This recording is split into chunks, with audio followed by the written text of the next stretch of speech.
Anong mensahe ang kailangang marinig ng mga Libra sa period na to? Pwedeng nangyayari na itong magiging reading o mangyayari pa lang.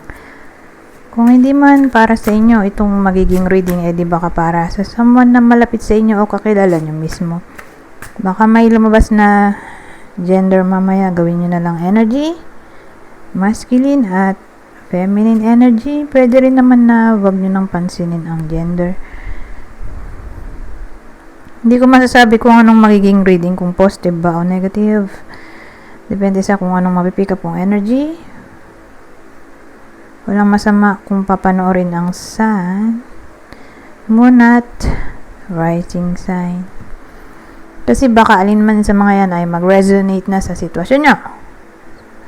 So, meron tayo ditong 3 of Cups, 5 of Wands at Knight of Swords.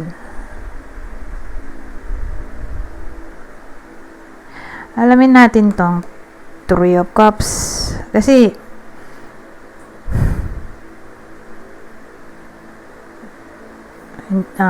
third party ba to?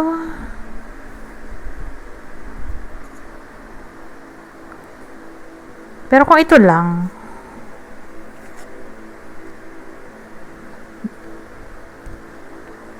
posible. Pero kasi may Knight of Swords naman tayo. So, ika-clarify ko pa ba to? Tatagal ako eh. Huwag na. Sabihin na lang nating friendship to. Okay? Na para bang magkakasamaan sila ng loob. Or may competition, jealousy na maaaring mangyari. Ngayon, dahil dyan, may mga mabibitawang salita na masakit. Okay? So, again, friend to. Kakilala.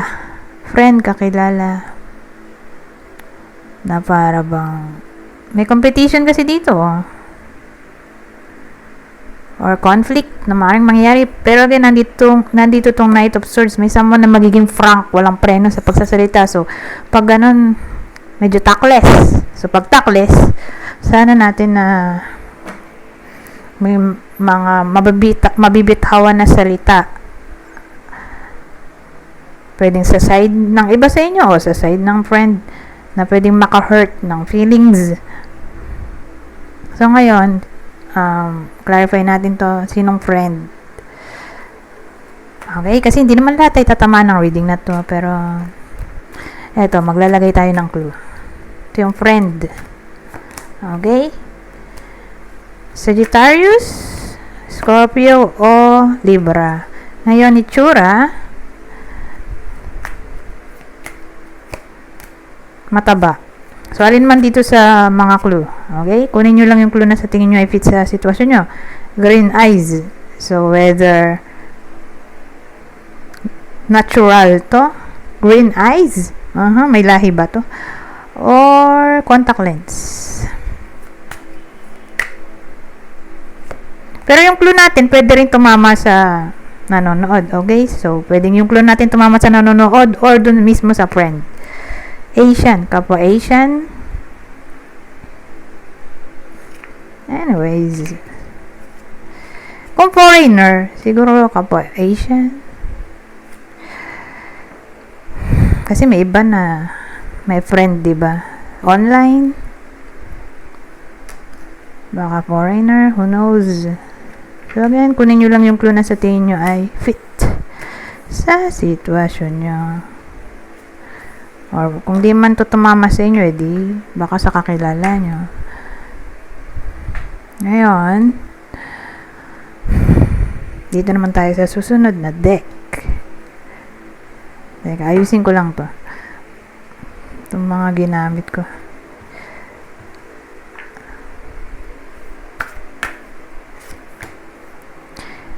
Money, oh. Sana maganda rin to, no? Itong susunod. Oh! So, saan natin na may lalaki? Remember, general reading to. Diba? May mga lalaking nanonood. May babae rin. So, pwedeng yung nanonood mismo to na lalaki or person ng iba sa inyo, kung babae man. Pero, pwede rin kakilala. Basta ang clue, maputi yung lalaki. Okay? Yung lalaki magkakapera. So, again, maputi yung lalaki. Siya yung magkakapera sa period na to. Ha? Nagdagan pa natin. Kasi bihira ko naman to gamitin. Ngayon, babae naman. Whether brown ang buhok o brown ang balat. Morena. Ay. Either siya to na magiging cold all of a sudden, or may babae, kapwa niya babae na magiging cold sa kanya or snobbish for some reason.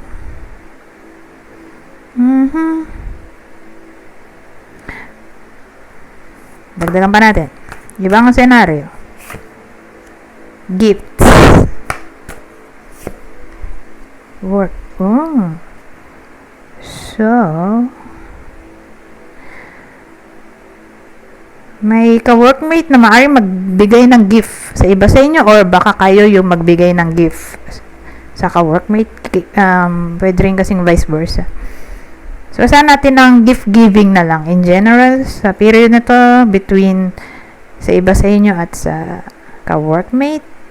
Ngayon, kung di applicable kasi may iba na walang work, di baka applicable to sa anak, asawa, friend, na baka sa kanila tumama to na may work. Pwede rin kasing gano'n. Ayun.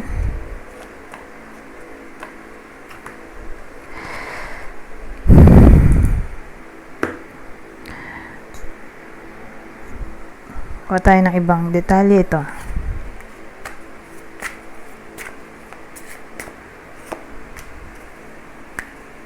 Three of Cups ulit ito, pero baliktad naman siya ngayon. Death card baliktad din.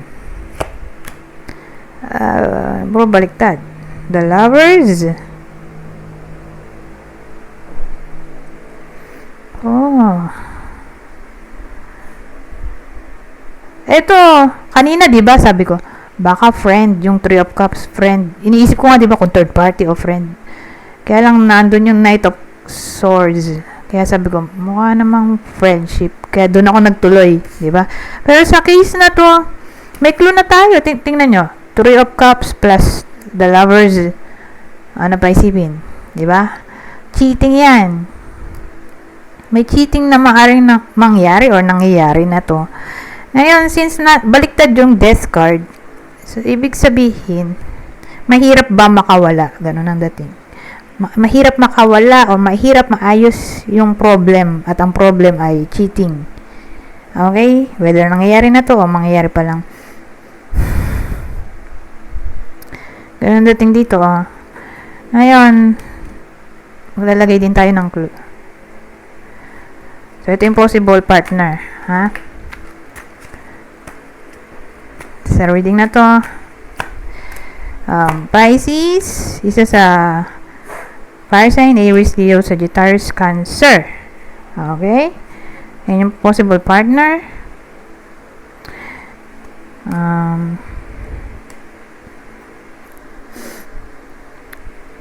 Ayan, clue. Lalagay tayo clue.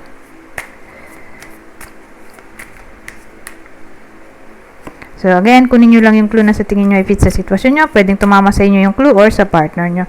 So, may someone na hiwa-hiwalay ang ngipin. Brunette ulit. Tulad kanina, may brunette, di ba? Dito sa part na to. Ito. Wallet lang. So, either brown ang buhok o brown ang balat. So, again, ulitin ko, pwedeng tumama sa mismong Libra to or sa partner niya, yung clue natin, ha? So, may someone, siyempre, babae. Yung babae mahilig mag-makeup kasi may mga babae hindi mahilig mag-makeup tulad ko. Pero dito yung babae, mahilig mag-makeup.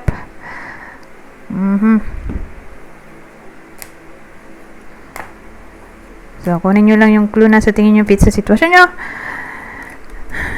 Ngayon, dito tayo mag-end.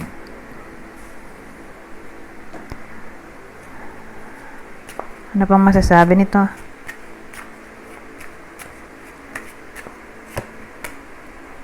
Independence. So, sa period na to, ang dating mabavalue o mapapahalagahan ang topic ng independence.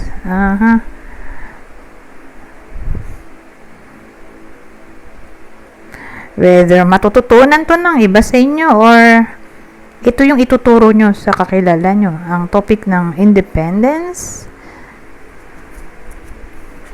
Ngayon, isama na rin natin to. Sayang naman. Bihira ko lang din to gamitin. Matagal bago umulit.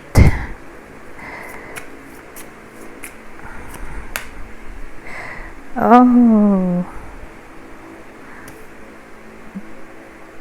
Dagdagan natin. Dito kasi itong site eh.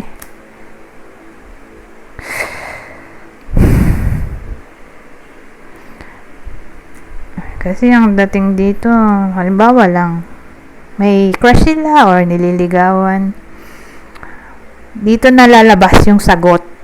Kung type ba sila o hindi. Probably hindi. So again, applicable lang to sa nanliligaw or may crush.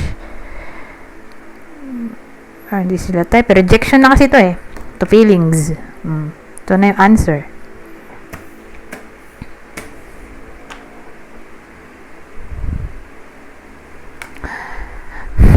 Anyways, hanggang dito na lang. Goodbye. For now.